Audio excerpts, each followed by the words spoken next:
Bonsoir à toi, voyageur du soir. Laisse-moi t'emmener vers les rives du Nil, là où le sable parle et les statues gardent le silence. En Égypte ancienne, l'amour n'était pas caché. Il n'était ni honte, ni faute, mais une force aussi naturelle que l'eau. Parfois, il suffisait d'une laitue, pas une salade triste et froide, mais un symbole droit, plein de promesses. Les anciens voyaient dans cette plante un message plus fort qu'un poème. Main, dieu de la fertilité et des champs, tenait une laitue, comme un sceptre. Il était représenté en pleine vigueur, tenant son symbole dans une main et une laitue dans l'autre. La laitue romaine se dressait fièrement, et lorsqu'on la coupait, elle saignait du lait, une sève blanche, douce et épaisse, qui rappelait bien d'autres choses. Les prêtres disaient « Voilà le pouvoir, la puissance de l'homme offerte à la terre ».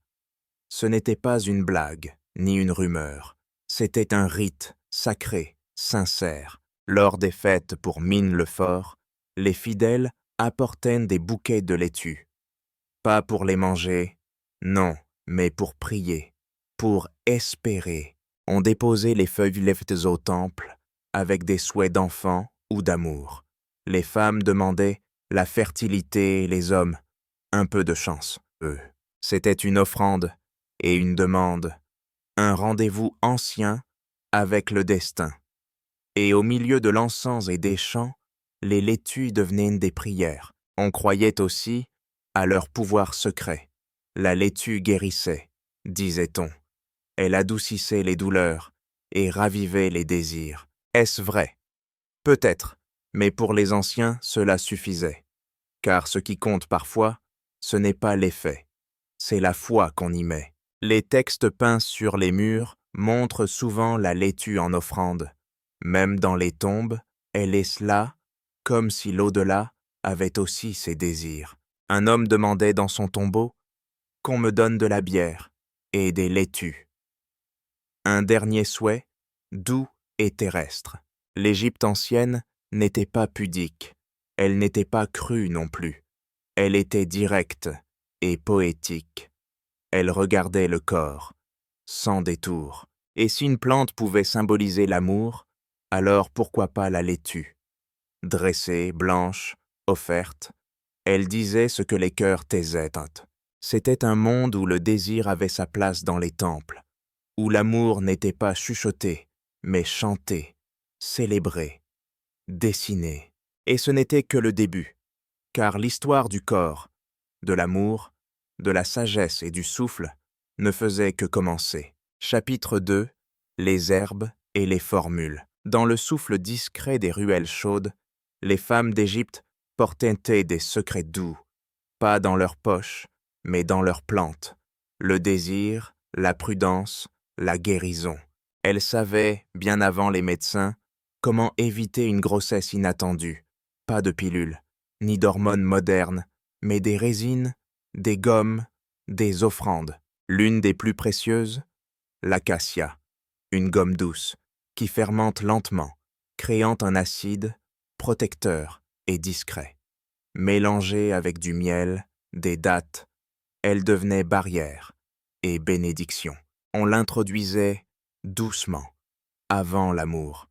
Ce n'était pas un tabou, mais un soin, un acte conscient, calme, sans violence. Certaines préféraient les méthodes plus rustiques, le pain trempé dans le jus de figue ou le crottin de crocodile séché. Oui, étrange, mais plein de foi. On croyait que l'animal sacré gardait l'entrée du Nil et du corps, et sa force, sa vigilance, sa présence seraient transmises à la femme. La médecine égyptienne ne séparait jamais le corps de l'âme ni du monde invisible. Chaque plante était prière, chaque geste offrande. On appelait Isis Hathor ou Tefnut, chacune gardienne d'un aspect du féminin. Et sous la lune, on murmurait des paroles dans le silence tiède des chambres nues. Mais tout cela n'était pas que science. C'était aussi tendresse expérience partagée. Les femmes parlaient entre elles, doucement. Elles s'échangeaient recettes, précautions, souvenirs. Les sages-femmes écoutaient plus que parlaient. Elles touchaient les poignets, les regards, elles lisaient sur la peau et les silences. Et parfois, les femmes devinaient la vie, avant même le retard du cycle lunaire. Le test était simple. Un peu d'urine sur des graines de blé ou d'orge. Si ça germait, c'était un signe. Sinon, on attendait encore un peu. Étonnant, peut-être, mais souvent juste. Le corps parlait, et on savait l'écouter. Rien n'était sale, rien n'était honteux. La nature et la magie marchaient ensemble, main dans la main, comme deux sœurs. Les recettes variaient selon les régions. À Thèbes, on préférait la myrrhe fumée. À Memphis, les graines chauffées à l'aube. Chaque maison gardait sa tradition secrète. Certaines femmes portaient des colliers de perles trempés dans des infusions de sauge. Ces colliers étaient ensuite pressés doucement contre la peau pendant plusieurs nuits. On disait que la chaleur absorbait la magie et que le corps reconnaissait l'intention. Il ne s'agissait pas de bloquer la vie, mais de la guider au bon moment. Il existait aussi des bains spéciaux, de longues infusions de fleurs de lotus, de menthe et parfois de fenugrec. Les femmes s'y asseyaient en silence. Elles laissaient l'eau envelopper leur ventre et murmuraient des vœux aux esprits anciens. L'eau tiède devenait sanctuaire intime, une barrière invisible, douce, odorante. Même les hommes savaient certains gestes. On leur apprenait la patience, l'écoute. Ils massaient le dos de leur amante avec des huiles d'hibiscus ou d'oliban. Ce n'était pas un simple plaisir, mais une reconnaissance du féminin sacré. L'amour, en Égypte, était une offrande, pas une conquête, ni un devoir. Les papyrus médicaux décrivaient des recettes avec précision, soin et parfois poésie. On parlait de repos du corps fertile ou de repos des graines non semées. La transmission se faisait par la voix. Pas de livres à emporter chez soi, mais des chants murmurés, des contes discrets, que l'on récitait à la lueur d'une lampe. Un monde où la parole pesait, et chaque mot soignait autant que l'herbe. Les mères apprenaient aux filles, en riant, et les tantes racontaient des histoires douces. Ainsi naissait la sagesse du ventre, pas imposée, mais offerte, reçue, transmise. C'était un art de vivre, d'écouter et d'aimer. Sans peur ni punition. Parfois, dans le silence des soirs d'été, des cercles de femmes se formaient dehors. Elles s'asseyaient sur des nattes en lin, entourées d'encens, de bols et de chaleur. Elles parlaient de leur première lune, des hommes qui les avaient aimées, des pertes, des joies, des doutes anciens. Rien n'était tabou entre elles. Jamais. La lune devenait témoin, confidente, et chaque histoire offrait un peu de vérité. Les jeunes écoutaient quand les anciennes guidaient. La parole créait un pont invisible. On disait aussi que certaines herbes, comme la mandragore ou le papyrus sec, aidaient à éloigner les grossesses imprévues, mais toujours avec respect et précaution. Les scribes, eux, observaient de loin. Ils notaient parfois ce qu'ils entendaient, mais ce savoir était féminin par essence. Ancré dans le corps, le vécu, la tendresse. Les sans-notables avaient aussi leurs secrets. Certains prêtres connaissaient les élixirs, transmis par des divinités protectrices dans des rêves ou des visions sacrées. Le corps humain était un petit temple, et toute action intime une offrande possible. Rien n'était automatique ni impersonnel. Tout devait être fait avec intention. Même les parfums avaient un rôle. Un mélange de cannelle, résine et musc pouvait calmer ou éveiller les sens. On en enduisait la peau, les draps, les cheveux. L'odeur devenait une mémoire vivante. Elle rappelait un moment, une caresse ou un regard sous les palmiers. Le désir, là encore, était une prière. Ainsi vivait la connaissance intime, discrète, partagée et libre, ni punie, ni effacée, ni interdite, juste offerte, avec soin et bienveillance. Et quand venait la vieillesse, les femmes ne perdaient pas leur rôle. Elles devenaient gardiennes de la mémoire, bibliothèque vivante de sagesse profonde. Elles conseillaient, soutenaient, apaisaient sur leurs rides, étaient des versets silencieux, écrits par le temps et la tendresse. Et les jeunes femmes les écoutaient encore. Et puis, parfois, il suffisait d'un regard, un sourire dans la lumière du matin, un geste discret, un parfum oublié. Tout cela guidait les décisions secrètes. Choisir d'ouvrir ou de retenir la vie, et personne n'avait à juger ce choix. L'intimité était respectée comme un temple. Même les murs des maisons écoutaient doucement, et les étoiles semblaient comprendre aussi. Ainsi se vivait la sagesse intime dans un monde ancien, mais jamais éteint, un monde où le corps était écouté et le désir honoré sans crainte. Chapitre 3. Vertu, féminité et mariage. La vertu, un mot si souvent répété. Mais en Égypte ancienne, il sonnait autrement. Il n'y avait pas de mur de silence, ni de chaîne forgée par la honte. La virginité n'était pas un trophée, ni une dette envers la famille, ni une preuve à défendre à l'aube. C'était un état, simplement transitoire, comme la rosée avant le soleil, un instant avant d'en vivre d'autres. Les textes anciens parlent de jeunes filles, mais sans peur, sans condamnation, et surtout, sans obsession rituelle. On ne célébrait pas la première fois. Il n'y avait ni drape inspectée, ni discours sur l'honneur effacé. La valeur d'une femme n'était pas là. Elle se lisait dans ses gestes, dans sa voix, sa maison, sa sagesse. Les unions se formaient avec calme. Un homme et une femme décidaient, et parfois, vivaient ensemble pour toujours. Il n'y avait pas de robe blanche, ni d'autel, ni de promesses écrites. L'amour était un accord doux, un partage de toit et de pain. Et si cela ne fonctionnait pas, on se séparait simplement, sans drame. La femme gardait ses biens, ses enfants, et la vie continuait, avec dignité. Les rôles étaient souples, respectés. Une femme pouvait gérer un domaine, signer des contrats, instruire ses enfants. Elle n'était pas derrière, ni en dessous, mais debout, à côté de l'homme. Parfois même, un peu devant. Le mariage n'était pas un devoir, c'était un choix, un équilibre. Il n'y avait pas de prêtre pour juger, seulement deux cœurs et un foyer à bâtir. Certaines femmes ne se mariaient pas, elles vivaient seules ou entre sœurs, et cela n'étonnait personne. Il y avait des veuves jeunes, des marchandes, des musiciennes libres. Elles avaient leur place, leur voix.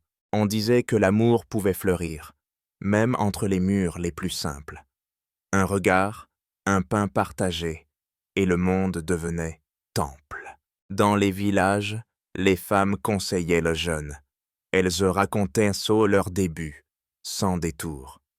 Ni honte, ni idéalisation, juste la vérité. Elles disaient « L'amour est doux, parfois, mais il pique aussi, il brûle, il échappe. Et c'était normal, c'est la vie entière. » Les mères parlaient à voix basse, au bord d'un puits ou d'un lit. Leurs mots devenaient des racines profondes. Le mariage n'était pas une cage, mais une construction faite de gestes. Il fallait le nourrir, jour après jour. Parfois il s'écroulait, et c'était permis. On ne jurait pas fidélité éternelle, mais on espérait tendresse et complicité. Et quand cela manquait, on partait. Les dieux ne punissaient pas l'amour brisé. Ils observaient, mais ne condamnaient rien. Le Nil lui-même changeait de cours, alors pourquoi l'humain devrait-il rester figé? Les chants retrouvés sur des papyrus racontent l'amour avec une honnêteté rare. On y lit « Viens à moi ce soir, car ton souffle est plus doux que l'eau. » Ces poèmes venaient du cœur, des hommes comme des femmes. Leur voix est encore clair aujourd'hui, à travers les siècles, les sables, le temps. Les artistes gravèrent des couples enlacés, non pas pour choquer, mais pour célébrer. La tendresse était un art ancien, et l'union, un sujet digne des temples. Même les tombes racontaient l'amour. Un homme et une femme sculptés ensemble, main dans la main, pour l'éternité. Pas de héros seuls, mais des duos liés. Il existait aussi des alliances sans enfants, et cela n'était pas vu comme un échec. Certains couples vivaient simplement l'instant, sans projet, sans pression, sans remords. Le bonheur n'avait pas de modèle, et personne n'imposait un scénario. Chaque foyer était une histoire unique, faite de silence, de repas, de regards, même dans les palais royaux, où l'on attendait des héritiers puissants, des femmes comme ça lassement sans être reines, et des hommes écoutaient sans ordonner. Tout n'était pas parfait, bien sûr, mais l'Égypte ancienne n'était pas cruelle. Elle reconnaissait la nuance, la diversité, et elle laissait le cœur respirer. Car au fond, aimer, c'est cela, ouvrir un espace, puis le respecter. Et parfois, y entrer ensemble sans peur. Et dans les maisons faites de briques, on voyait parfois deux ombres danser, pas pour les autres, mais pour eux-mêmes. Un rire, une main sur l'épaule, et c'était assez pour nommer l'amour. Sans bague, sans témoin, sans contrat. La société permettait la souplesse du lien. Pas de règles gravées sur la pierre, mais des usages, des traditions, évolutifs. Les enfants naissaient dans ces unions douces.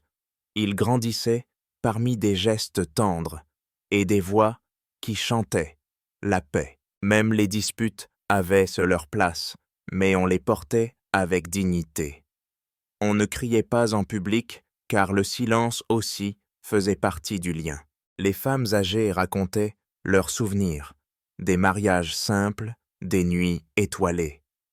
Elles disaient « Aimer, c'est recommencer ». Chaque matin, chaque soir, chaque saison. Et si la solitude venait un jour, on ne la fuyait pas non plus. Elle faisait partie du cycle de vie. L'union, la séparation, la tendresse, tout cela faisait partie du même fleuve.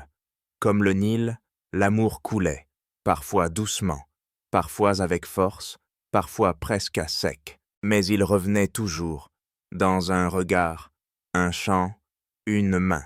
Ainsi se vivait le mariage ancien, sans chaîne, sans spectacle, mais avec profondeur, respect et rythme humain. Chapitre 4. Roi, sœurs et stratégie. Parlons maintenant des palais dorés, des trônes sculptés, des décisions de sang. Car au sommet de l'Égypte ancienne, l'amour devenait stratégie, pouvoir, devoir. Le peuple vivait librement ses unions, mais les rois, eux, suivaient d'autres règles. Pas de liberté dans leur mariage, mais des alliances scellées par le sang. Les pharaons étaient fils des dieux. Ils disaient venir de Ré ou d'Amon. Et comme les dieux, ils s'imitaient. Ici, c'était l'épouse de son frère Osiris. Leur union sacrée donna naissance à Horus. Alors les rois firent de même. Ils épousèrent leurs sœurs, demi-sœurs, nièces, non pas par désir, mais par devoir, pour préserver la lignée divine, pour éviter qu'un sang étranger ne touche le trône sacré. Dans ces mariages de pouvoir, l'amour avait peu de place, mais il arrivait, parfois, discrètement. Une sœur devenait conseillère fidèle, partageant le trône et le silence. Derrière les colonnes du palais, des regards discrets remplaçaient les baisers. Les inscriptions officielles restaient sobres. Épouse royale, sœur du roi. Mais la réalité était plus complexe. Certains rois avaient plusieurs femmes, des harems entiers, des enfants partout. Et pourtant, c'était la sœur qui portait le titre de grande épouse, parce qu'elle avait le bon sang, parce qu'elle venait du même soleil. Prenons l'exemple de Toutankhamon. Il était lui-même né d'un frère et d'une sœur. Jeune roi fragile, corps abîmés, mais porteur du sang divin. Son épouse, Sa demi-sœur Ankhesenamon fut reine à ses côtés, dans l'ombre. Après sa mort, elle tenta de fuir ce destin tracé dans les généalogies. Elle écrivit à un roi Kunmi « Envoie-moi ton fils, je l'épouserai ». Mais cette audace valut le refus, et peut-être même sa disparition. Plus tard, Cléopâtre fit de même. Elle épousa 2 de ses frères, mais gouverna seule, d'une main ferme. Puis elle aima César, puis Marc-Antoine, rompant enfin le cercle des lignées pures. Ces unions royales n'étaient pas secrètes. Elles étaient écrites, sculptées, chantées. Car pour eux, ce n'était pas tabou, mais sacré, cosmique, ordonné. Les dieux le faisaient.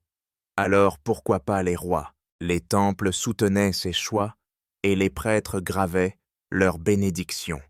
Le peuple, lui, regardait de loin, sans colère, sans imitation non plus, car dans les maisons de pierre, on n'épousait pas sa sœur. On choisissait selon l'affection, ou parfois selon le pain partagé.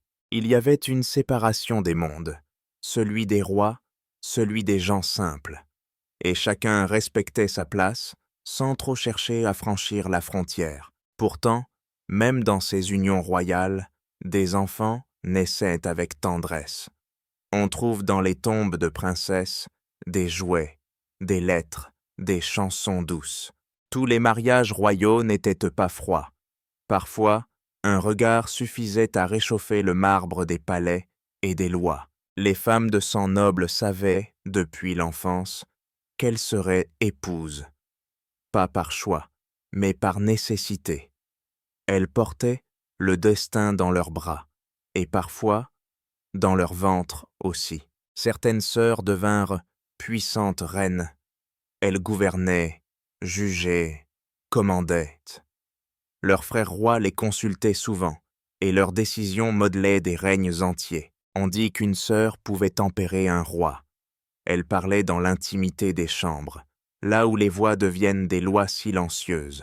Mais d'autres, enfermés dans les couloirs, vivaient sans amour, sans regard. Leurs noms oubliés, leurs visages effacés. Juste un lien de sang, figé pour l'histoire. Et ainsi allait l'ordre royal. Une logique qui semble étrange aujourd'hui, mais qui, pour eux, paraissait juste. L'équilibre des astres, du Nil, du trône. Ce n'était pas une Égypte cruelle. C'était une Égypte symbolique, rigide, où l'union pouvait être mathématique. Mais même là, parfois, l'amour passait, comme une étoile dans un ciel tracé, petite, discrète, mais persistante. Dans les jardins des palais endormis, des lettres furent retrouvées, écrites par des princesses recluses, à des serviteurs, à des musiciens. Des mots doux, des soupirs interdits. Cela prouve que le cœur, même enfermé dans l'or et le devoir, continue de battre. Et que même un roi peut aimer autrement. Dans ces murs couverts d'or et de hiéroglyphes, tout semblait figé, mais l'humain restait humain. Derrière les règles sacrées, il y avait toujours un souffle de vie. Parfois, une sœur épouse écrivait des poèmes, glissait un message dans un vase de fleurs, ou chantait un air triste au coucher du soleil. Un murmure d'âme dans une maison de pouvoir. Les scribes discrets notaient ces moments.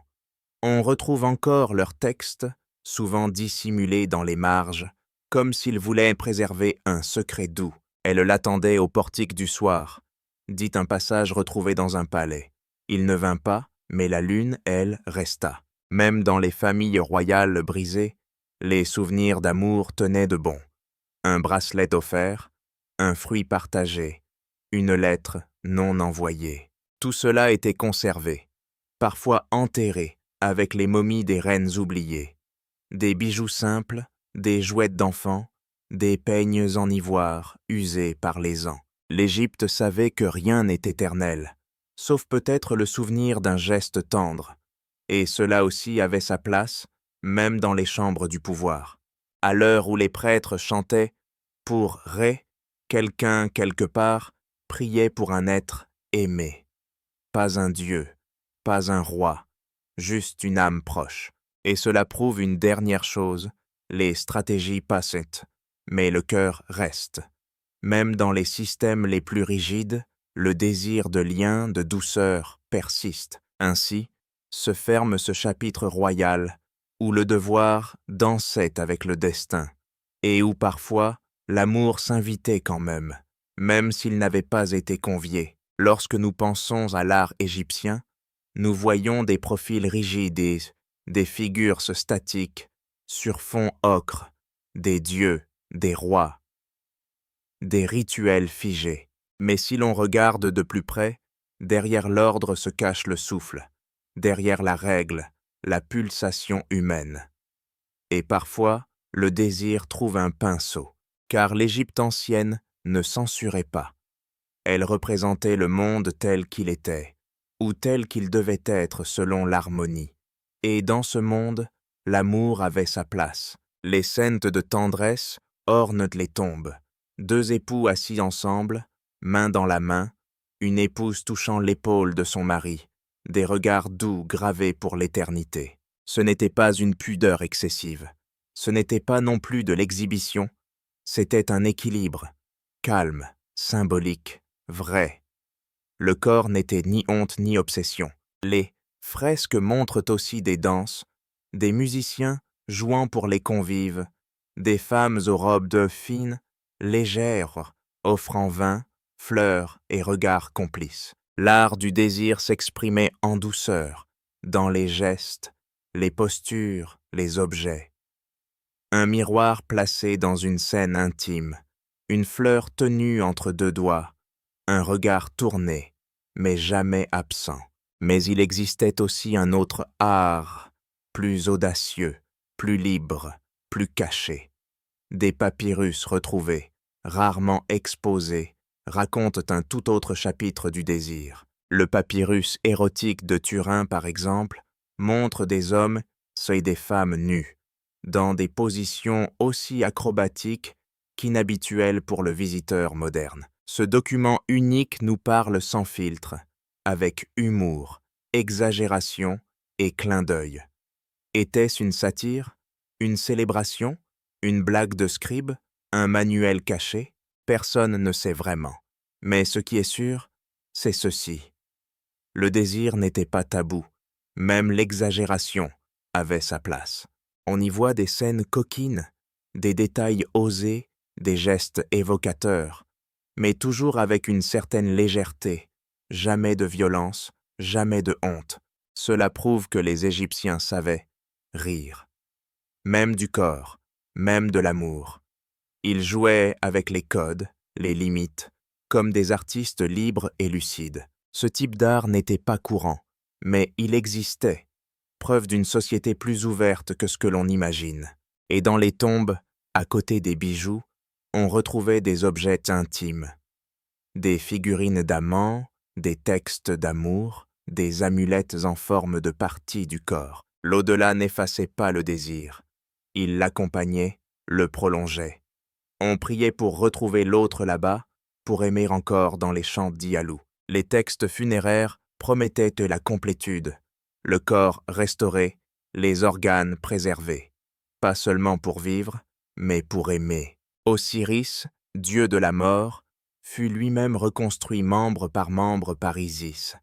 Et dans cet acte de renaissance divine, il y avait aussi une étreinte, un enfant, Horus. L'amour traversait les tombeaux, les siècles, les hiéroglyphes. On écrivait « à mon aimé » sur les murs, on glissait un mot sous une jarre. Même les cercueils racontaient en haut des tendresses, qu'elle repose près de moi pour toujours, qu'il me tienne encore dans la nuit éternelle. Ainsi, l'art devenait mémoire du lien, et le désir, une prière silencieuse gravée dans la pierre pour ne pas oublier. Le désir n'était donc pas un accident, mais une part intégrée de la vie. On naissait, on aimait, on mourait, et on aimait encore, sous d'autres formes. Dans les maisons modestes ou riches, le langage du corps était partagé. Un parfum laissé sur un linge, un bijou transmis de mère en fille, ou un chant murmuré entre époux. Même les enfants entendaient des histoires où le cœur battait fort, où les dieux eux-mêmes cherchaient l'étreinte. Pas pour choquer, mais pour enseigner que l'amour fait partie du monde. Les récits parlaient de poursuites galantes, de rendez-vous volés au clair de lune, de mains effleurant des peaux parfumées, de promesses chuchotées entre les draps. On offrait des fleurs, des colliers ou des paniers de fruits juteux. Le langage était poétique, délicat, mais toujours présent. Même les animaux inspiraient pour la tendresse. Les chats couchés ensemble dans les peintures, les oiseaux chantant par paires au printemps. Tout semblait participer au cycle du lien. Et puis, il y avait l'art de l'écriture. Certains papyrus regorgent de poésie, écrite non pas pour les rois, mais pour un être aimé, réel, vivant. Ta voix est douce comme l'eau fraîche. Je t'attends à l'ombre des figuiers. Mes bras sont vides quand tu pars. Ces lignes simples, précieuses, nous parviennent après 3 millénaires, et elles portent encore leur chaleur. Pas besoin de longs discours, pas besoin de temple ou d'autel. Une plume, un cœur, un instant suffisaient. Ainsi, l'Égypte ancienne peignait le désir comme elle peignait le Nil. Un flux naturel, vital, permanent. Elle n'en faisait pas un secret, ni une obsession, mais une vérité. Gravée, offerte, transmise comme une lumière dans le sable. Et quand les étoiles apparaissaient et que le silence tombait sur les rives, on savait que là aussi, dans le noir, quelqu'un murmurait « Je t'aime ». Même dans les cérémonies religieuses, le corps et le cœur n'étaient pas oubliés. Les prêtresses dansaient pieds nus, au rythme du sistre et du tambourin, honorant Hathor, déesse de l'amour. Elles portaient des fleurs dans les cheveux et des robes légères comme le vent. Leurs gestes n'étaient pas provocateurs, mais gracieux, rythmés, porteurs de sens, car l'amour et la beauté étaient sacrés, liés à la fertilité, à la joie, à la continuité de la vie elle-même. Dans les temples, on sculptait des couples, des rois et reines, côte à côte, non pas en chef de guerre, mais en partenaires, en miroir. On croyait qu'aimer rendait fort, qu'un foyer équilibré soutenait l'État, qu'un cœur comblé aidait l'ordre cosmique. L'amour n'était pas une distraction, mais une brique du monde, une colonne invisible dans le temple du réel. Et aujourd'hui encore, ces images vivent, dans la pierre, dans les vers oubliés, dans chaque trace d'un regard amoureux venu du fond de l'histoire. When the waters of the Nile covered the banks, when the fields turned green under the rain, the ancient Egyptians saw it as an awakening, a return to life, to fertility. And in this sacred cycle, the body played its part. Their vision was not divided. Soul and flesh formed a whole. No shame, no strict separation. What was natural was also spiritual. They walked naked in their homes, bathed in open pools, fell asleep on starry rooftops. Nudity was not a threat. It was peaceful, free of fear or forced desire. The body was washed with care, anointed with soft, fragrant oils. Each gesture was an offering, an act of gratitude for life. Women and men alike shaved their bodies with precision. They cared for their skin, nails, teeth, hair, and breath. Beauty was not superficial. It was a sign of order, of balance. Like a clean house or a neat field, a well-kept body reflected a calm soul. Mirrors of polished copper gleamed in the sun. Makeup boxes held red ochre powders, black coal, ointments, perfumes, and combs. They didn't wear makeup to seduce, but to exist in harmony. Coal protected the eyes from sand. Oils nourished the skin of the desert. Children grew up in this world, watching their parents, copying their gestures. They learned to honor their bodies as one honors a temple or a god. They danced to the rhythm of sacred drums. They sang the hymns of dawn. And in these movements, these soft voices, the body became an instrument of the sacred, Physical pleasure was not demonized. It was neither hidden nor overly glorified. It had its place, like bread, like sleep, or shared laughter. Even in creation myths, the gods sought one another, touched. The world was sometimes born from a kiss, a caress, or a breath united. Creation wasn't cold or distant. It came through embrace and warmth. Nothing was born without connection, without union. And when the time came to die, the body was washed one last time, anointed with rare oils, fragranced with grace, wrapped in linen, lost in silence. But it wasn't a goodbye. It was a passage, a soft continuity. They believed the senses would return. Taste, smell, warmth, touch. In the fields of Yaru, the peaceful beyond, one would find again beloved hands, glances, voices, simple gestures. The body would be reborn, intact and light. Thus, their philosophy of the body was full of balance and respect, without guilt, without excess. Just a quiet recognition of what we are.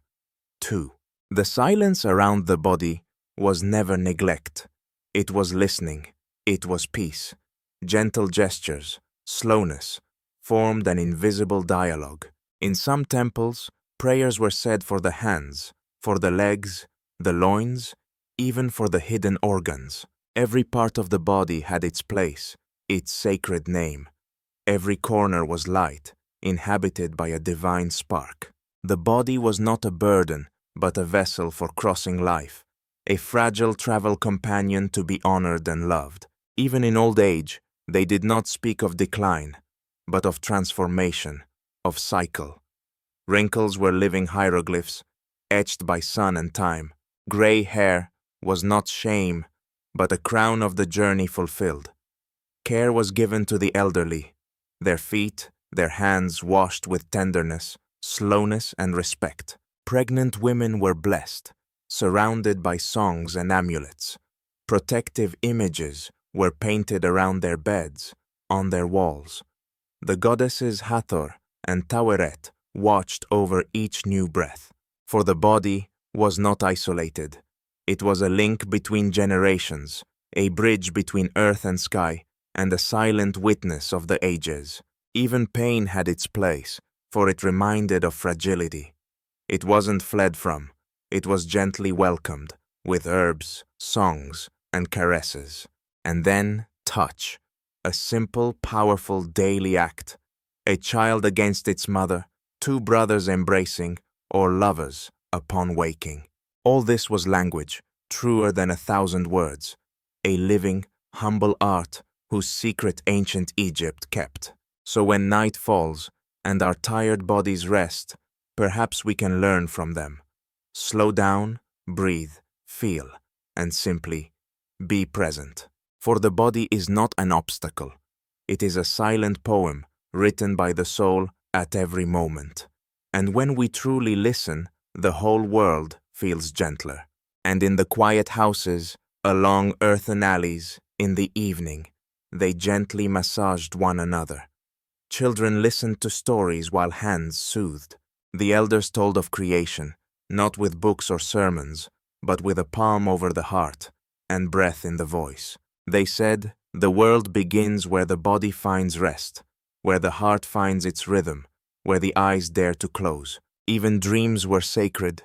Dreams came to touch the skin, brush the nape, sit at the feet. A message from the gods, perhaps, or a memory of another life. The body slept, yes, but the soul traveled among stars. And in the morning, stretching slowly, one still felt the trace of the sky. Thus the body was lived, every day, neither worshipped nor ignored, but honored. And in that gentleness, the Egyptians found peace. You too, perhaps tonight, feel that peace rising like the moon, speaking softly to your breath and whispering, "You are home." Quand on pense à l'art de l'Égypte, on imagine des dieux immobiles, des hiéroglyphes gravés avec rigueur, des profils peints sur des murs anciens. Mais parfois, ils dessinaient autrement, par jeu par audace, par tendresse, car même les civilisations solennelles gardent une étincelle d'humour. Il existe un papyrus célèbre, fragile et jauni par le temps, qu'on appelle aujourd'hui celui de Turin. Un trésor, mais pas pour les musées prudents. Sur ces pages d'encre noire et vive, on découvre un monde surprenant. Des hommes et femmes sans vêtements, dans des poses joyeuses, parfois acrobatiques, un art loin des temples sévères, mais empli de légèreté et de malice. On y devine des clins d'œil secrets, des plaisanteries entre initiés. Était-ce un manuel, un poème, ou simplement une farce pour rire? Les chercheurs hésitent encore, mais ce qui est sûr, ils savaient en s'amuser. Le désir, dans ces dessins anciens, n'était pas une menace ou une honte. C'était un jeu, un partage doux, une danse entre deux âmes éveillées. Dans d'autres fresques, plus discrètes, on voit des couples qui se touchent, qui s'enlacent sous les figuiers, ou s'échangent un fruit avec lenteur, un fruit juteux, une caresse furtive, et l'on comprend sans mots que l'amour vivait là, paisiblement. Même les dieux n'échappaient pas à cette part humaine et charnelle. Mine, dieu de la fertilité joyeuse, était toujours représenté debout, tenant un symbole bien dressé. Mais il ne faisait pas peur. Il protégeait les récoltes, les femmes et les nuits trop silencieuses. Les artistes n'avaient pas besoin de cacher leurs intentions ou leurs rires. Ils peignaient ce qu'ils voyaient, ce qu'ils ressentaient, ce qu'ils espéraient. Même dans les tombes sacrées, on trouve des gestes d'amour simples, des mains qui se cherchent dans le noir, des bouches qui s'effleurent en silence. Ces scènes ne choquaient de ce qu'est personne. Elles réconfortaient, elles rassuraient, elles disaient « Tu ne seras pas seul, même de l'autre côté de la vie ». L'art du désir n'était pas vulgaire. Il était précis, symbolique, poétique. Une courbe, une fleur entr'ouverte, un lotus posé sur un bassin. Les anciens savaient que l'humour, comme le plaisir, adoucit le souffle. Ils inventaient des jeux de mots, des images à double sens, des chansons pleines de sous-entendus. Et la nuit, dans les maisons basses, on chantait pour séduire ou sourire. Un poème murmurait des promesses, un rythme évoquait des souvenirs doux. Le désir n'était pas une explosion, mais une onde lente, continue.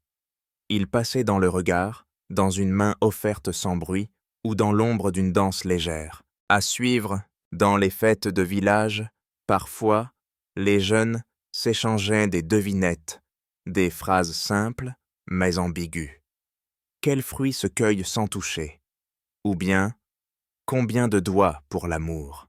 Tout le monde riait doucement, et les anciens feignaient de ne pas entendre, mais ils souriaient quand même. L'humour égyptien était discret, jamais cruel, toujours enveloppé, comme une brise qui passe et laisse un parfum léger. Même dans les rituels sacrés, un mot drôle pouvait surgir, un geste un peu exagéré, une anecdote chuchotée derrière un voile, car le sacré n'excluait pas le rire. Il l'embrassait, le bénissait parfois. Les prêtres savaient divertir sans perdre le lien avec les dieux. Et les dieux, eux-mêmes, riaient. Des textes anciens le racontent. Seth se moquant de Ré, Hathor dansant pour calmer la colère, ou Thoth jouant des tours savants. L'art du désir, chez les Égyptiens, n'était donc pas isolé du quotidien. Il se glissait dans la vie lente, dans les étoffes peintes, les colliers, et jusqu'aux recettes murmurées en cuisine. Une goutte de miel, un soupir, et l'on savait qu'un moment tendre se préparait, entre deux silences. Les femmes savaient te plaire en douceur, non par force, mais par présence. Leur démarche, leur regard posé, leur voix basse comme le Nil au soir. Les hommes répondaient en gestes simples, en apportant un fruit, un bijou, ou en traçant un lotus dans le sable. Le désir n'avait pas besoin de cris. Il vivait dans les détails, les souffles, les pauses entre deux rires. Même au seuil de la mort, les époux demandaient « Seras-tu encore là ?» dans les chants d'Ialou, et les peintures funéraires répondaient « Oui ». Deux silhouettes marchant ensemble, portant des paniers de fleurs, parmi les arbres du paradis. Car aimer, pour eux, ce n'était pas juste un feu passager, c'était un fil tendu vers l'éternité. Et leur art, même espiègle, gardait toujours cette foi silencieuse en la beauté du lien humain. Toi qui écoutes encore, peut-être souris-tu à cette idée que même les anciens riaient au lit. Dans certaines tombes de scribes et artisans, on a retrouvé de petits objets en argile, des figurines aux formes arrondies, parfois un homme couché, un sourire aux lèvres, peut-être des talismans d'amour, peut-être de simples souvenirs partagés, mais toujours présents, silencieux témoins de la tendresse qu'on voulait emmener là-bas. D'autres fois, ce sont des textes murmurés, gravés au fond d'une coupe en pierre, des poèmes cachés dans un pli de tissu, offerts comme promesse d'éternité. Il ne s'agissait pas seulement d'art, mais d'un langage intime et précieux. Un langage que seuls deux cœurs comprennent et que le temps n'efface pas. Même les parfums avaient leur rôle. Les huiles d'amande douce, les résines sucrées, la cannelle frottée sur la nuque, autant d'invitations discrètes à la proximité. Et dans les fresques baignées d'ocre, le regard suffit à dire « Je t'attends ». Une main tendue sur un bassin, une cheville nue, un souffle peint. Il savait peindre sans peindre, dire sans mots, montrer sans choquer. Une pudeur belle, ancrée dans le réel. Aujourd'hui encore, quand on regarde ces dessins simples et sans cadre doré, on ressent cette chaleur tranquille, cette beauté qui ne crie pas. C'était cela, l'art du désir en Égypte, une offrande douce, jamais forcée, et une promesse. Tu seras vu, tu seras touché, même dans l'au-delà. En Égypte ancienne, le désir n'était pas isolé du monde spirituel. Il n'était ni sale, ni interdit. Il était sacré et profondément humain. Les anciens voyaient que le corps comme une maison pour l'âme, un instrument de lien et d'harmonie entre les êtres et les dieux. Le sexe n'était pas une faute, mais un souffle de vie transmis. C'était une part du monde, comme le Nil ou le soleil. Dans les temples, dans les prières, la sexualité n'était pas effacée. Elle était mentionnée, suggérée et parfois même représentée. Les rituels de fécondité n'étaient pas des spectacles secrets. Ils se faisaient dans la clarté, dans la confiance, dans la foi. Offrir une fleur, un fruit, poser une main sur le ventre, ces gestes étaient des prières ondes douces, des demandes d'équilibre et d'abondance. Car tout était connecté. L'amour, la pluie, les saisons, la croissance des champs et des enfants. Les dieux n'étaient ça pas neutres. Ils aimaient, désiraient. Engendrant, Osiris fut tué, puis restauré. Et malgré son démembrement cruel, Isis reconstitua son corps pour concevoir Horus, le juste. Ce n'était pas une honte, mais une victoire de la vie. Et le sexe faisait partie de cette victoire. Les prêtres connaissaient ces histoires. Ils les chantaient dans les cérémonies, les gravaient dans les murs de pierre, les transmettaient aux générations suivantes. Même les objets rituels portaient des symboles de fertilité. Grenades, lotus, œufs d'oie, ou tiges de papyrus en fleurs. Tout cela parlait de lien, de passage, de transformation. Aimer, c'était participer à l'univers. À suivre, dans certains temples reculés, des prêtresses dansaient au crépuscule. Leurs gestes n'étaient pas pour séduire, mais pour invoquer la fertilité du monde. Chaque mouvement imitait la nature, la pousse du blé, la montée des eaux, le vent qui caresse la peau. Le sexe, pour les Égyptiens, n'était pas seulement entre deux corps. C'était une énergie, une pulsation qui reliait les sphères visibles et invisibles. Quand deux êtres s'unissaient, ils ne faisaient pas que partager un moment. Ils rejouaient un acte cosmique, comme Isis et Osiris, comme la terre recevant la pluie. Ce respect profond du corps se retrouvait aussi dans la toilette. Les Égyptiens se lavaient chaque jour, utilisaient des huiles, des parfums et portaient de fins vêtements de lin. Se présenter propre et parfumé, c'était honorer l'autre, montrer qu'on le voyait comme un dieu. Même les miroirs avaient leur magie. Façonnés en bronze poli ou en argent, ils reflétaient plus que l'apparence. On y cherchait un éclat d'âme. Les jeunes filles s'y observaient avant les fêtes, les offrandes ou les rencontres dans les jardins. On peignait les yeux au col, on rougissait les lèvres au henné, non pour masquer, mais pour révéler. Les jeunes hommes aussi se préparaient. Rasés de près, lissés d'huile douce, ils s'approchaient comme des amants prêtres, avec respect et douceur. Et lorsque l'amour avait lieu, c'était souvent à l'ombre d'un figuier, au bord d'un bassin, sous le ciel calme. Pas de honte, pas de cachette. Seulement deux corps, deux souffles, reliés à la nature et aux astres. Après cela, parfois, on remerciait les dieux par un chant, un murmure porté par le vent chaud, un geste vers les étoiles, car pour les anciens Égyptiens, l'amour n'était jamais solitaire. Il était vu, accompagné, béni. Même les textes funéraires parlaient de cette union éternelle. Ils promettaient « Tu retrouveras ton corps, tu t'uniras encore dans la lumière ». Les champs d'Ialou étaient un lieu où les cœurs ne se perdaient pas.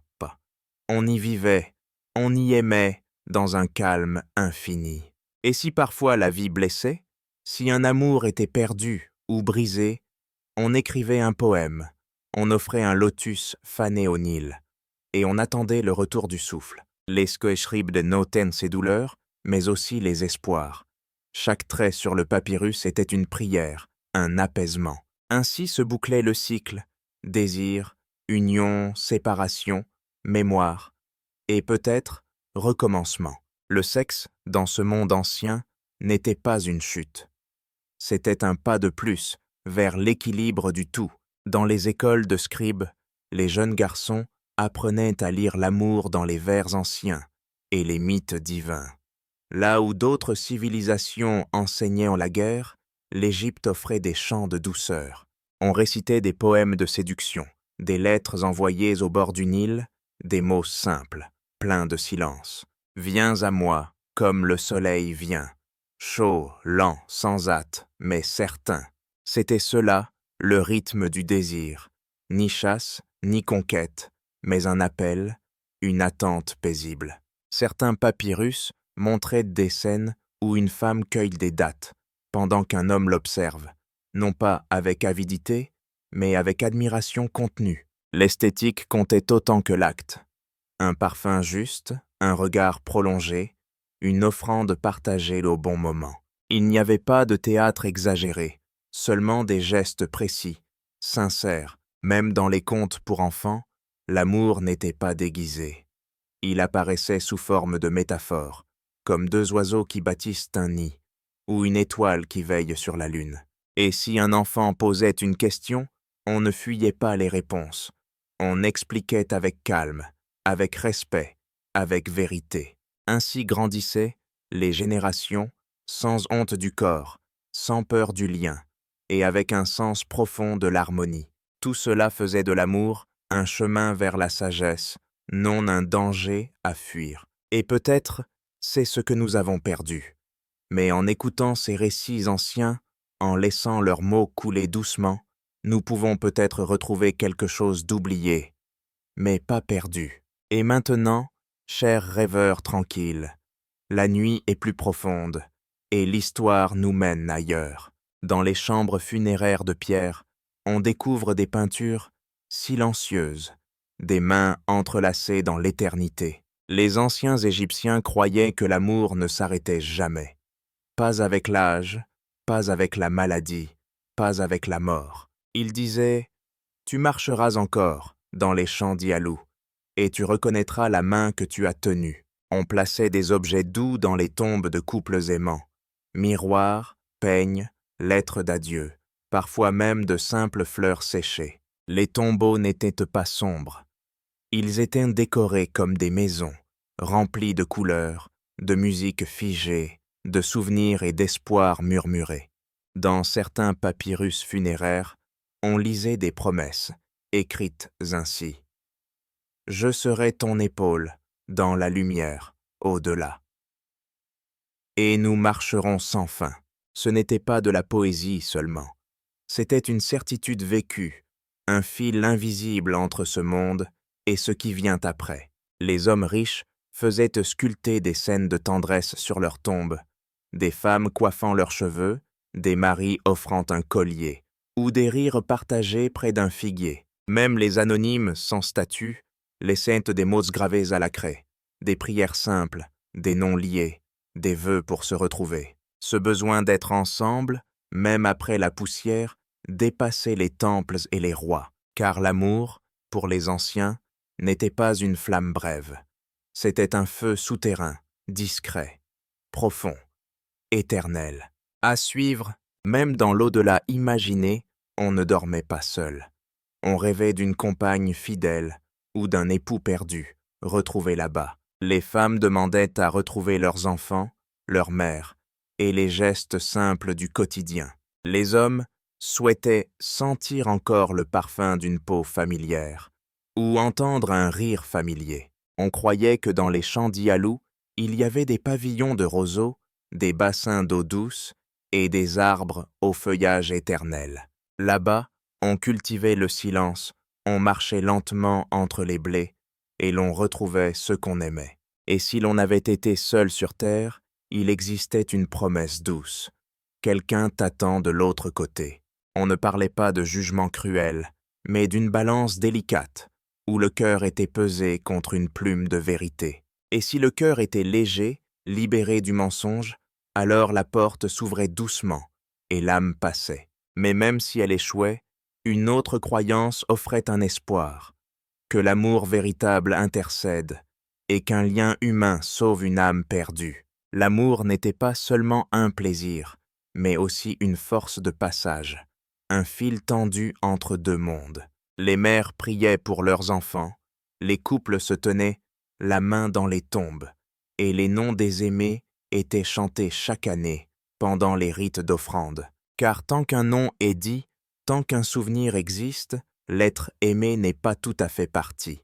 Et dans les maisons de repos éternel, on décorait les murs avec tendresse, pas pour impressionner les dieux, mais pour rappeler à l'âme qu'elle avait été aimée. Des chats endormis au pied du lit, des lotus posés près du miroir, tout rappelait la maison qu'on avait quittée, et celle qu'on voulait retrouver. Et dans le grand sommeil sans fin, on espérait ne pas rêver seul. Certains poètes écrivaient aux morts, comme on écrit à un ami lointain.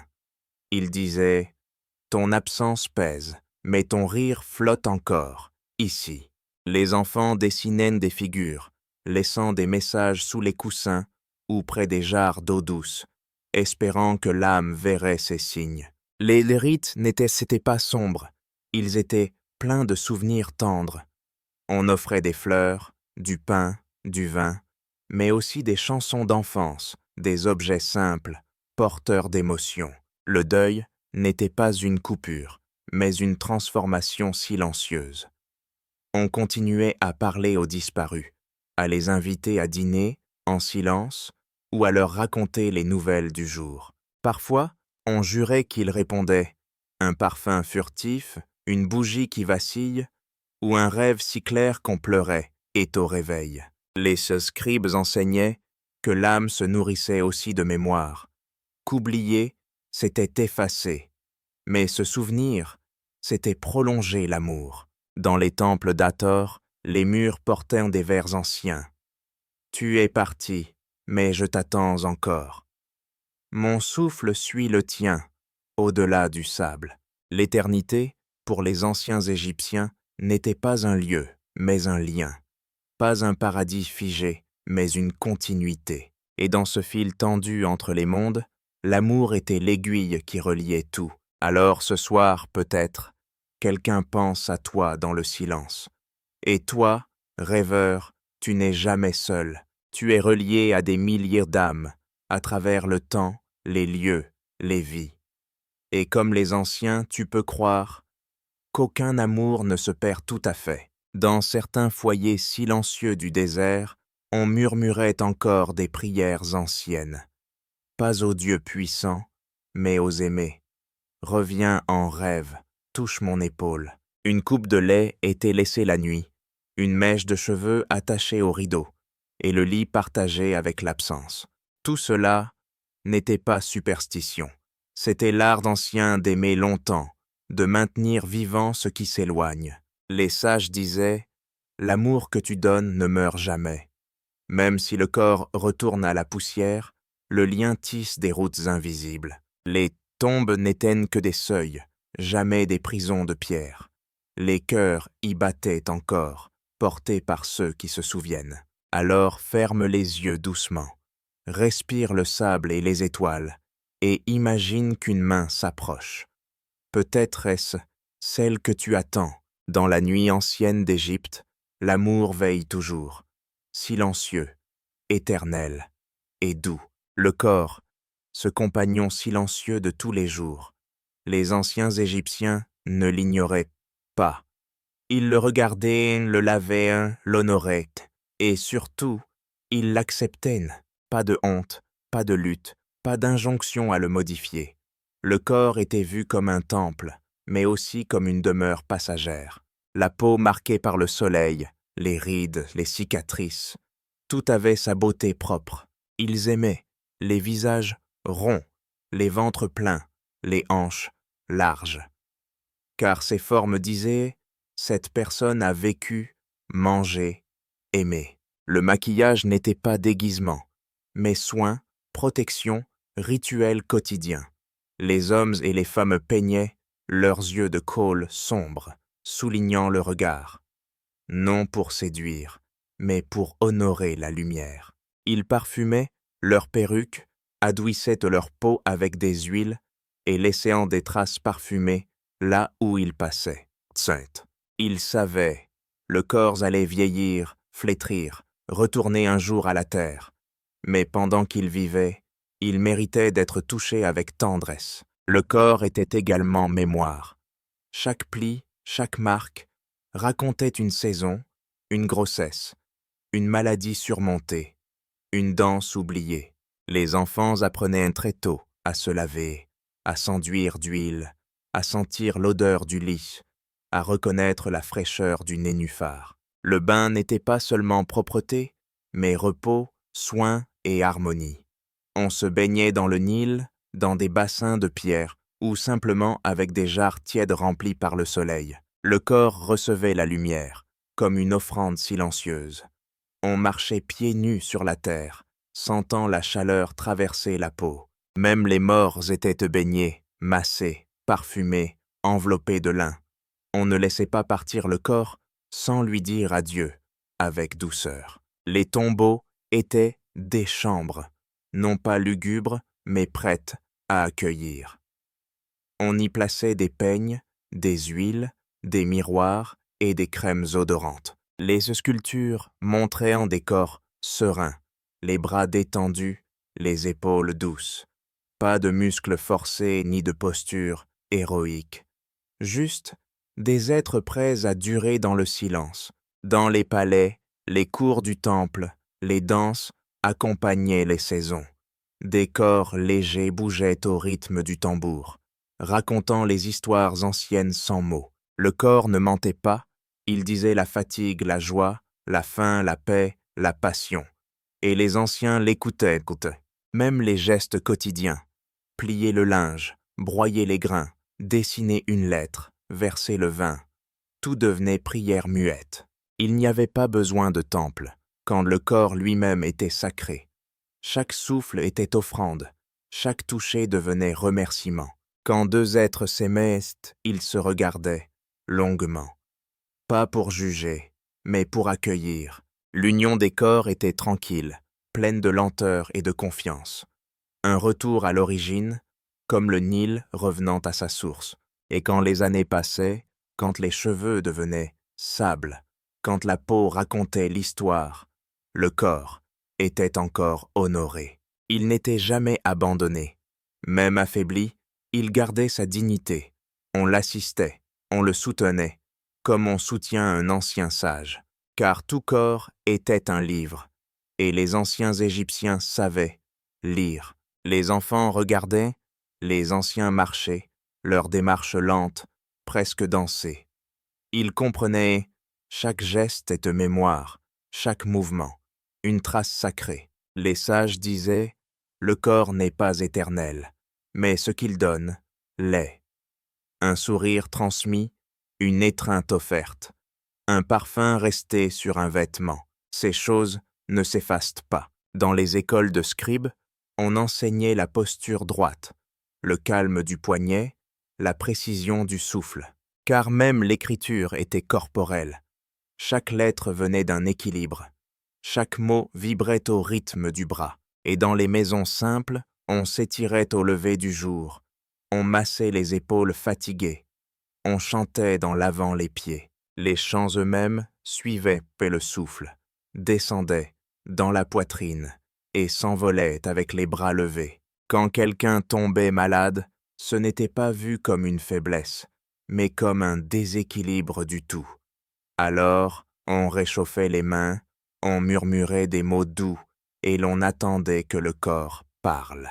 Même les animaux étaient soignés ainsi.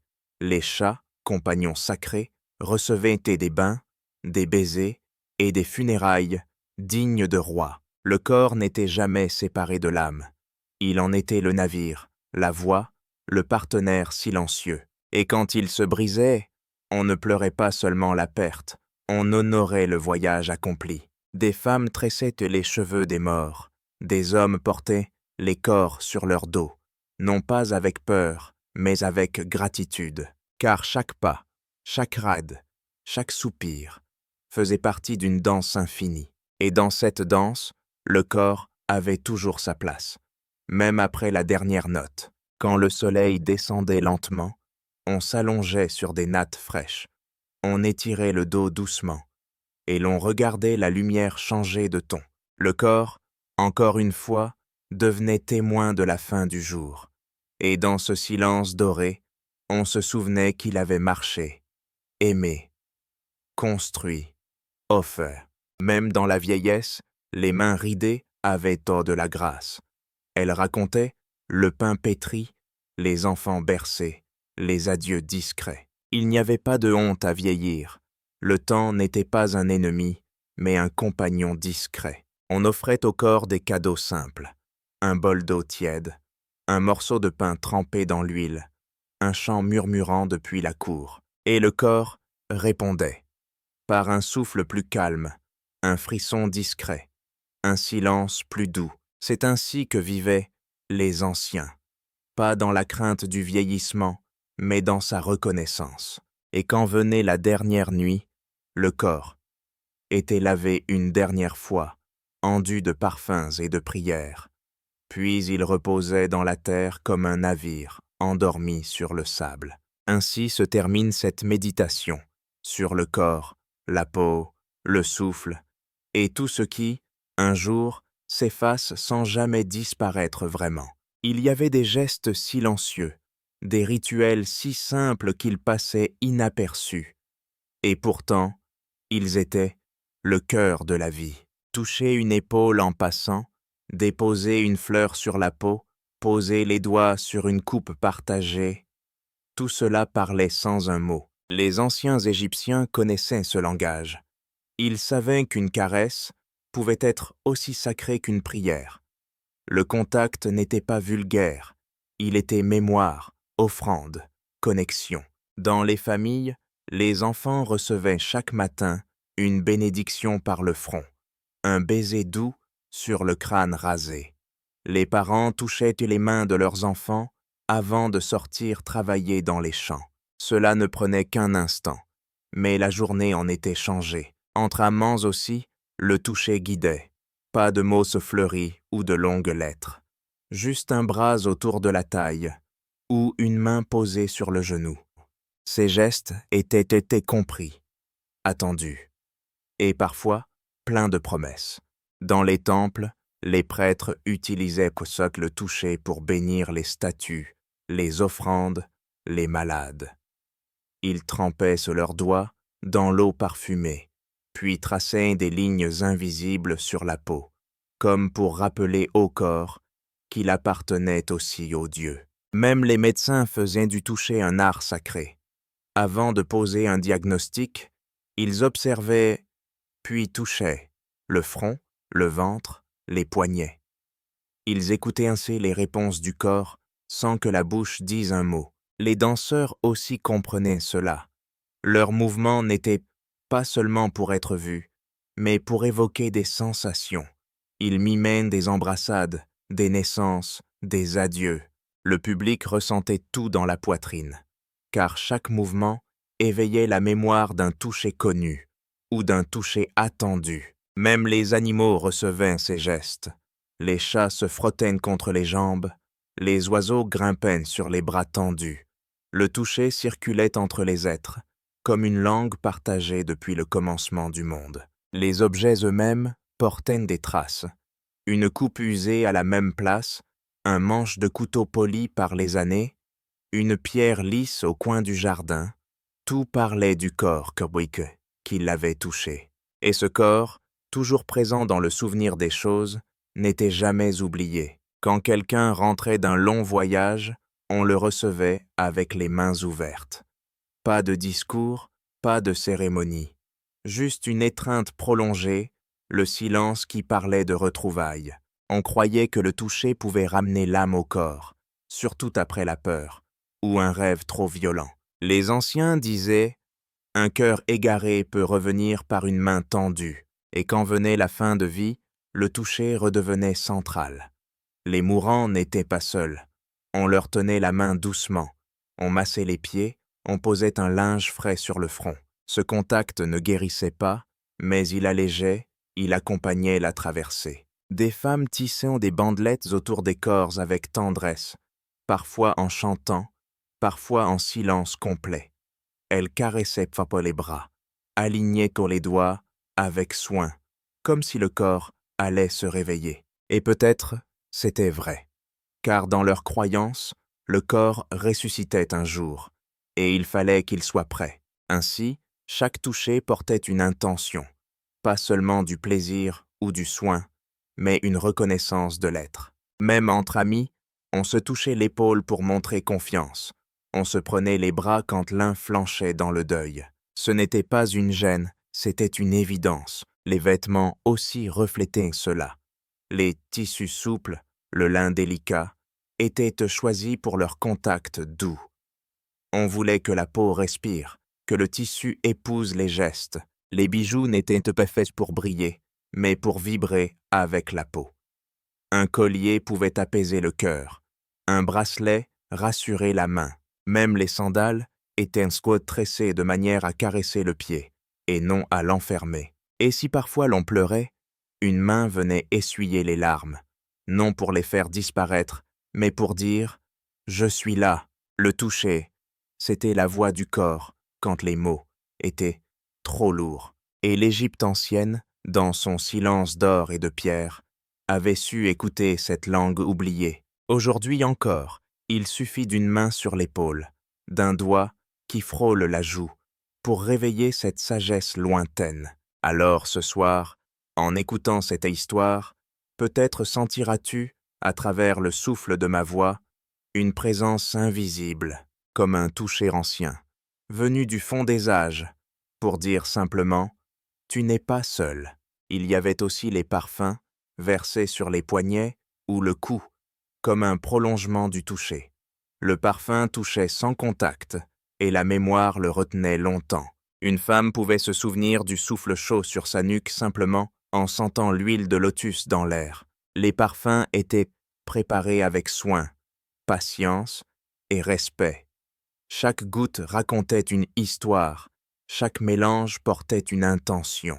Les nobles les offraient en cadeau et les amants les laissaient comme un dernier mot sur la peau. Le toucher, le parfum, la chaleur, tout cela formait un langage que les Égyptiens parlaient avec douceur. Et dans leurs poèmes anciens, on retrouve les traces de ces gestes.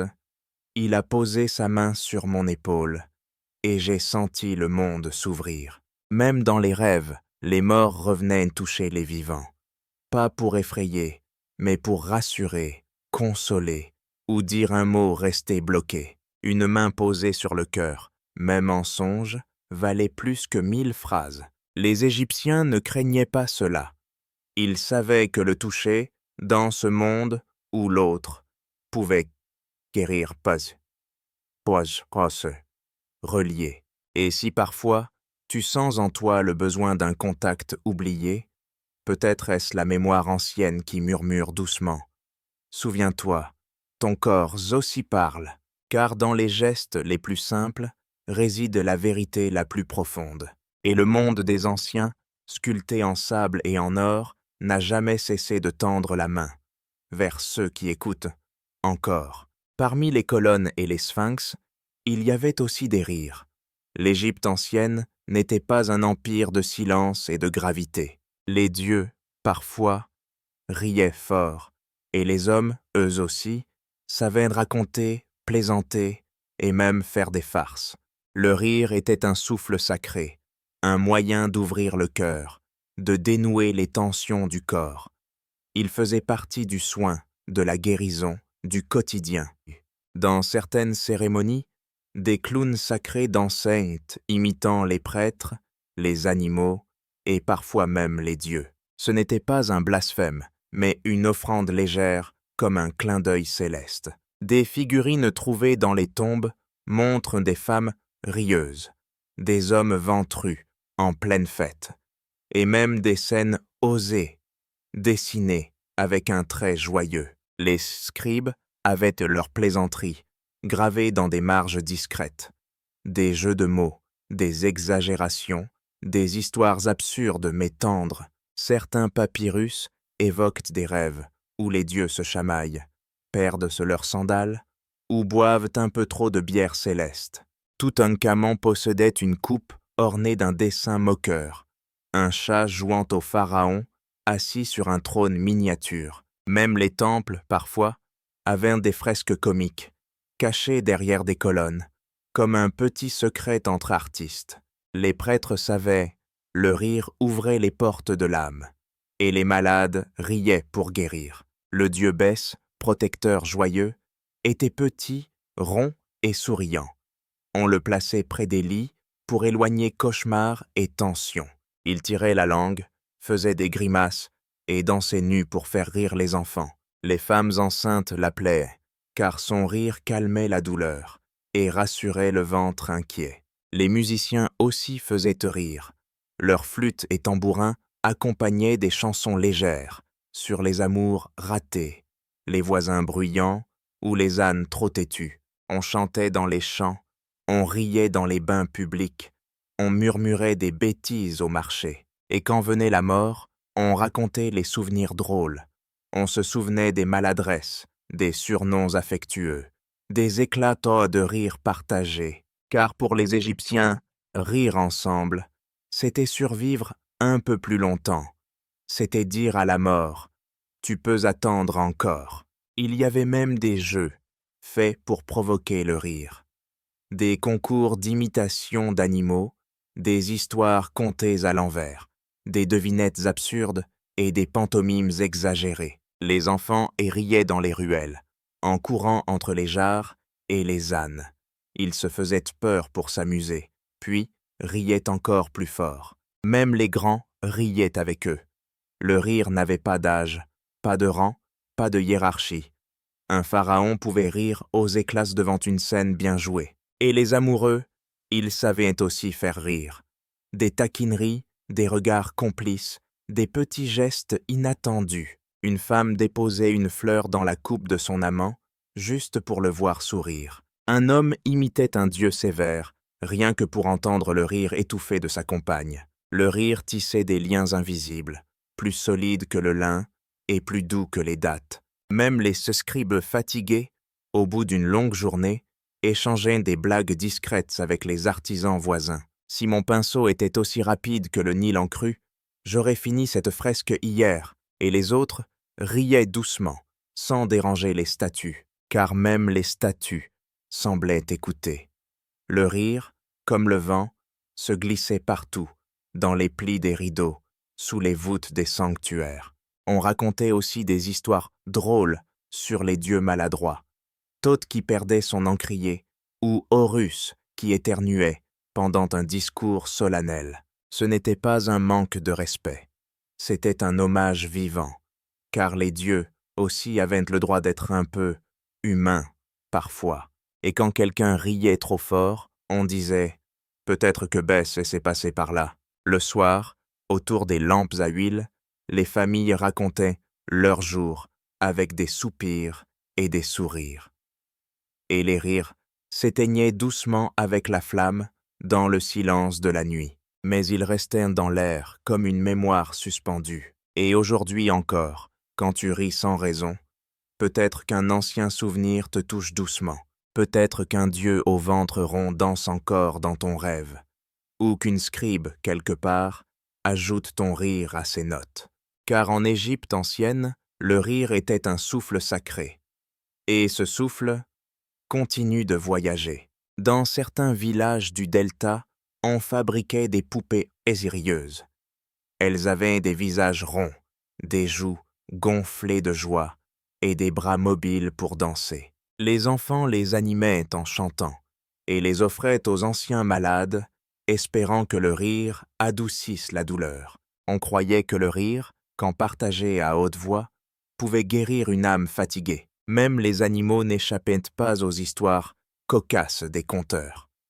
Un crocodile qui parlait trop, un ibis qui écrivait mal ses lettres, ou un chat qui volait du poisson aux prêtres en pleine offrande. Ces contes circulaient au marché, s'envolaient comme les senteurs d'épices, et coloraient le jour d'une lumière plus douce. On disait qu'un rire sincère faisait fleurir les lotus plus tôt, et qu'un cœur léger attirait les rêves heureux. Les sages eux-mêmes le reconnaissaient. Ils disaient « Celui qui rit entend plus loin que les autres ». Et dans les tombes les plus anciennes, on trouve des inscriptions légères, comme un clin d'œil aux passants. Si tu lis ceci, souris au moins un peu, car moi aussi j'aimais rire quand le soleil chauffait les murs. Ainsi, même face au silence de la mort, le rire trouvait encore une place, une note douce dans le grand chant du monde. Quand le vent souffle dans les couloirs des anciens temples oubliés, certains croient entendre une voix faible, lointaine, presque effacée. Ce ne sont pas des cris de peur, ce sont des murmures calmes, comme un souvenir qu'on aurait oublié, mais qui revient sans prévenir. Les anciens Égyptiens le savaient, le passé ne disparaît jamais vraiment. Il s'endort, il attend, il écoute. Il pensait que chaque objet, chaque mur, chaque toupante pouvait garder en lui une mémoire.